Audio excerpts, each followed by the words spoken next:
How's your life going? Is it a fun, exciting movie? Is it a sad, dramatic movie where the hero gets worse and worse and worse and dies? Is it boring? Is it one of those boring indie films where nothing happens and you're just stuck in your room every day? Wash, rinse, repeat. Groundhog's Day, that's the movie of my life. Sadly, that's most people. They wake up from their boring dreams. They're like, oh, that was boring. Wake up, they're sad to be alive.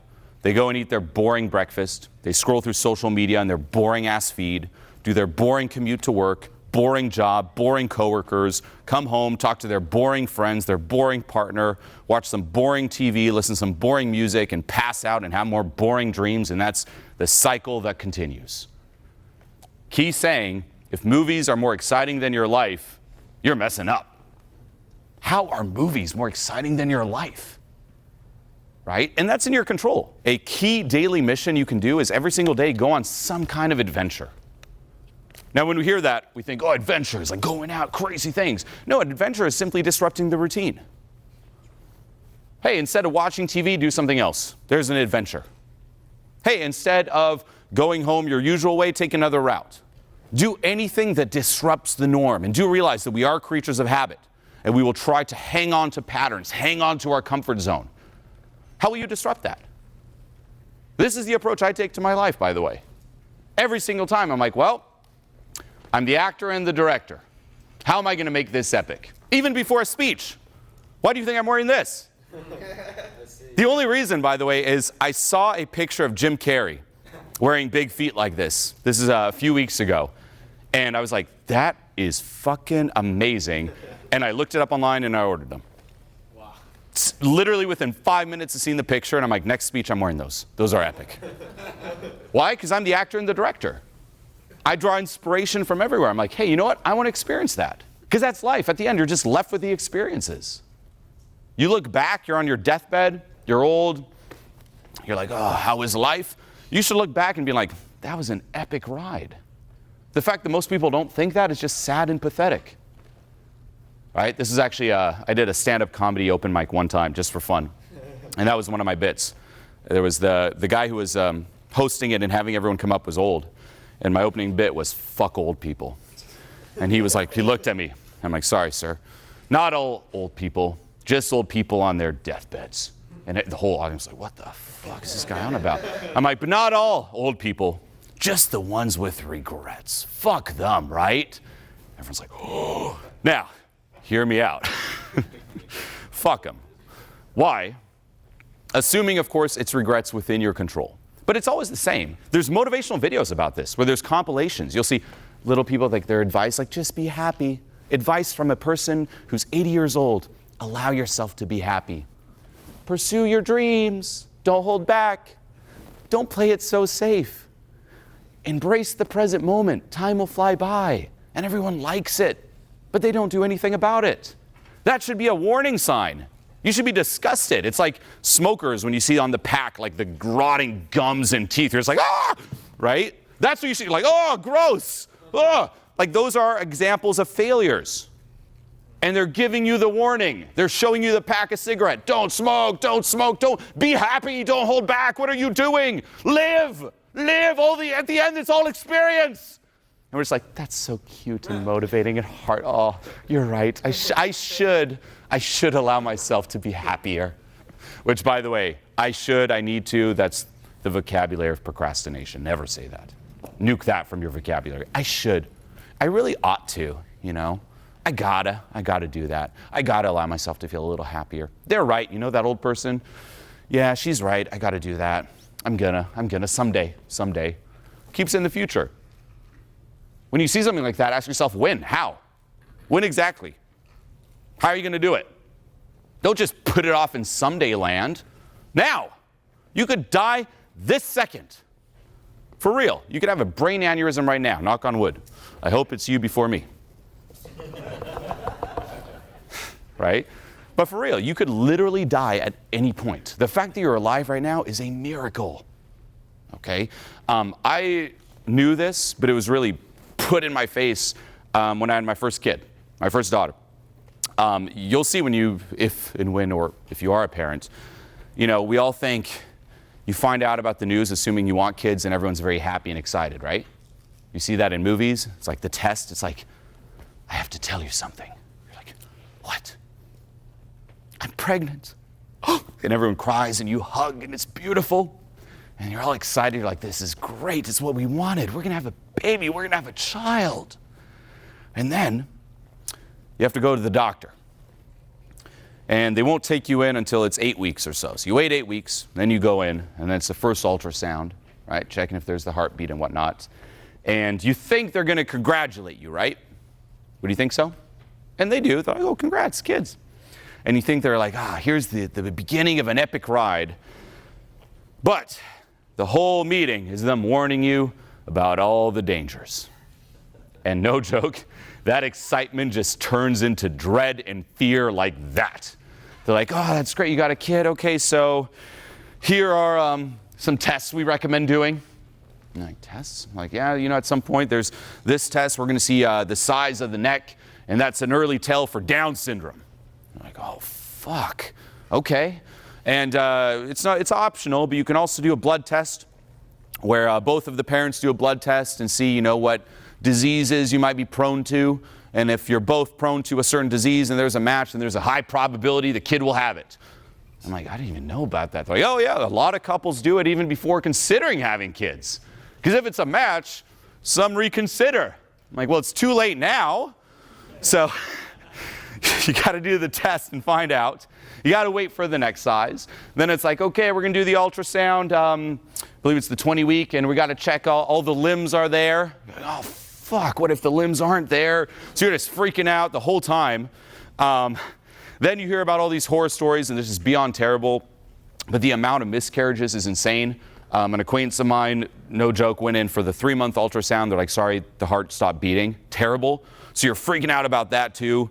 And then they're like, okay, there's all these risks with the birth, everything. And then even after the birth, they're like, my first daughter, it's like after the birth, there was still liquid in her lungs. So instead of the movie, like, that she's going to like sit on the mom and you can relax with the baby and it's the most beautiful, precious thing ever. You'll see your first child. It's amazing. Now, first child came out bleeding, liquid in the lungs. So I'm just standing there and they're like trying to pump out the liquid. It's not coming out. And they're like, there's still liquid in lungs. We got to take her up. So I'm going up with my daughter. Don't know what's happening to my wife. Again, bleeding. They're like, we got to stitch her up. Oh my, I'm like, I hope you're okay. I'm with the kid, taking all the water out. I'm like, oh, this is beyond terrible. Then the water's out. We got to monitor a couple hours because there could still be a little bit of liquid in the lungs and they can stick together and they can't breathe. So I'm just sitting there for 2 hours just watching my daughter like, breathe, breathe. There are so many risks and factors just in that period of time. But that's not all. Then it's like, okay, go home, have fun. And then you find out about SIDS, where it's like sudden infant death, where they could just die at any point in their sleep for no reason whatsoever. So the first, first while you're just like over the crib and you're just like, oh, they're breathing. Okay, they're breathing. And then you wake them up and they cry and you got to put them back down. You're like breathing. You can't sleep. Every like 20 minutes you're looking over. Are they breathing? Are they breathing? It's terrifying. Then it goes into, with every parent, there's always a few near-death experiences where something will happen and you're like, oh, the kid's gonna die. Like another acquaintance of mine was on an escalator and the kid almost flew out of the stroller. And someone else I know, their kid was a bit older and they were swimming and they were teaching the kid how to swim. And for some reason, they didn't go in the shallow end of the pool and the kid slipped out of their hands and just started sinking. And they were like, I did not know a kid could sink so fast. And they were just swimming, trying to get the kid. And the kid kept sinking and sinking. And they got the kid out. But it was like, gosh, kids falling out of the bed, like, hitting the head. When they walk, they touch something and the whole bookshelf falls. You'll hear all these horror. Every parent has them, by the way. And the most common one, which you cannot escape, is the choking. When they first learn how to eat, my second kid's going through that now, they choke like crazy because they don't know how to swallow. So every single time they eat, you're just like, oh, there's a choking time. You're like, let me wait, tap on the back. Oh my gosh, your heart stops. That's just in the early phase. Now, that's life. And it gets more and more complicated. Now, we are more desensitized to it, more blind to it, right? Those are some more visceral risks. But even right now, you walking out in this thing called traffic, how insane is that? Crossing the street? Do you know how risky that is? Well, just crossing the street. Yeah, because you're assuming everyone driving is like you. There's crazy people out there. There's drunk drivers. There's dumb people who don't even see. You have no idea. Right? All this crazy stuff could happen. Again, another example. Shootings, school shootings, craziness. Now again, we focus on those because they're just very visceral, but there are risks every day. Now, does this mean you got to be paranoid now? Be very careful. Lock yourself at home. Put your mask on. No. But it is aligning yourself with reality. It's a contract we kind of all make with life. We're like, look, there's all these risks. The fact that all of us are alive right now in this room is a fucking miracle. We won the lottery. If any of you are sad, why don't I win the lottery? You did. You won it many a times because you're alive. The fact that you're alive right now is insane. You beat the odds. You should be dead. All of us should be dead. Like, but life's this beautiful experience, and nature and Mother Nature is out to get you. Right? It was Mother Nature. No, everything out is out to get you. Right? And in the end, here's the other thing, you don't even win. We fight so hard to survive. Do any of us survive? No, we all die. It's like no matter what you do, you die at the end. And you'll see people, by the way, worshiping all kinds of gods, not in the spiritual sense, but they worship, for example, the god of money, the god of approval, the god of fame, the god of success, etc., hoping that that will help them survive. But no, in the end, you get the same result as everyone else. Right? It's like the kid medals. Instead of meritocracy where it's like whoever deserves it, it's like everyone gets a medal. All of you, we all get the same medal. It's death. We all die. And you can't take any of this with you. Look at all the approval. You're dead. Leave it behind. All the money. You're dead. I didn't do anything with my life. Hey, you're also dead. You get the same result as the billionaire. We're all dead. Now, again, don't get paranoid. It's a choice that we make to embrace this and to live and experience it. Again, you could go very paranoid to the point where even if you think of death by coconut, have you heard about this? Every single year, it's very sad. Every single year, 150 people die by a coconut falling on their head. It's a true story. You can Google it. Yeah. Yeah, no, literally. It's like, boom, you're dead. Yeah, it's insane. Now, terrible, but also on your end, are you now going to start walking under palm trees, freaking out every second? You're like, never go anywhere tropical. The damn coconuts are out to get me. No, you're still going to choose to embrace that risk for the experience. But by choosing to embrace it, really milk life for what it has to offer. Right? Staying in your little room doing nothing, putting your dreams on hold, not allowing yourself to just live, that's an injustice. That's like some lottery winner who's just like, just does nothing and just lords it over poor people. Look. It's terrible. Live. Take advantage. You won the lottery. You're alive. And how are you going to live so that when you die, you look back and you're like, I milked it. I lived life on my terms. How are you going to live so you never end up in one of those little Instagram motivational videos? That's the whole point. You don't want to be that person giving it, I wish I would have allowed myself to be happy. You want to be that person on your deathbed looking back and being like, live life on my terms. Peace out, motherfuckers. Like that should be your message at the end. Okay? You can also compare life to a video game. Imagine someone gave you a video game and they're like, here you go. You have a limited amount of time to play this game. It's an open world game like GTA or something, minus the killing. You can play it, but at some point I want the game back. It could be in a second, it could be in 20 years, it could be in 50 years, but I want it back. How are you going to play the game so when they get it back and they ask you, so how was it? You're going to say, that was epic. For a lot of people, they take the game and they're too afraid to play. It's like they put the controller down and just watch the screen. Okay, time to give it back. Did you play it? No. Or they play it safe. Well, I just kind of walked around the little apartment building.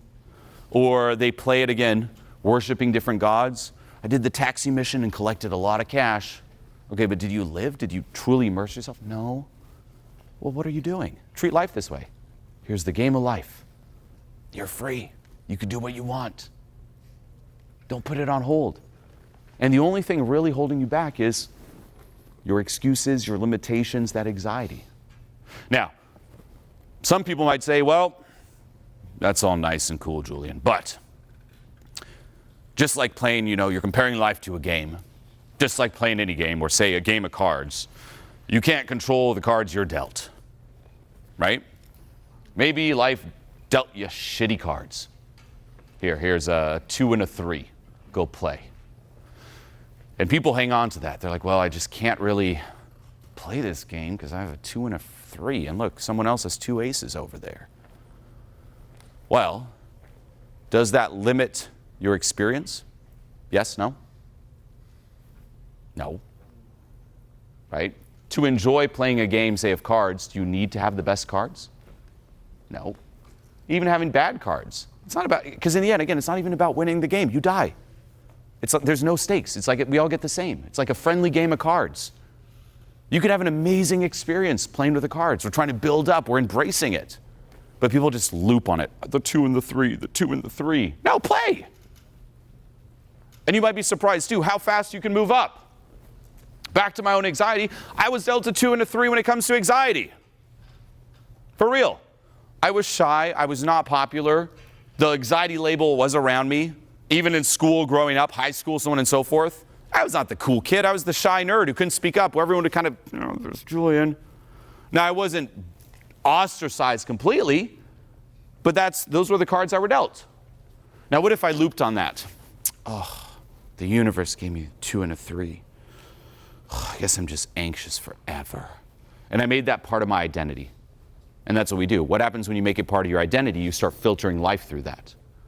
Oh, here's an opportunity, but how does it apply to an anxious person like me? It also hijacks your focus, your RAS, reticular activating system, and you start zoning in on proof of that anxiety, even distorting reality to reinforce it. Oh, I didn't get the job. I guess it's because of my cards, 2 and a 3. I guess it's because of the anxiety. And it becomes this self-fulfilling prophecy. You feel anxious, you look for proof, reinforces you're anxious, look for proof, and now it's just who you are. So step 1 is realizing your time is finite. Don't live as if you have forever. It might be more finite than you think.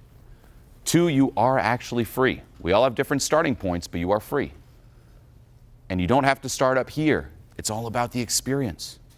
Even going back to the whole hero's journey, right? Joseph Campbell. It's like having those humble beginnings can lead to an epic movie.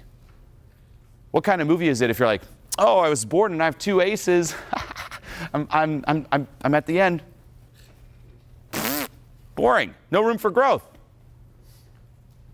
No one would watch a movie like that. Here's the hero. The hero made it some more, the end. No, you want the ups and downs. You want the contrast. You want the challenges.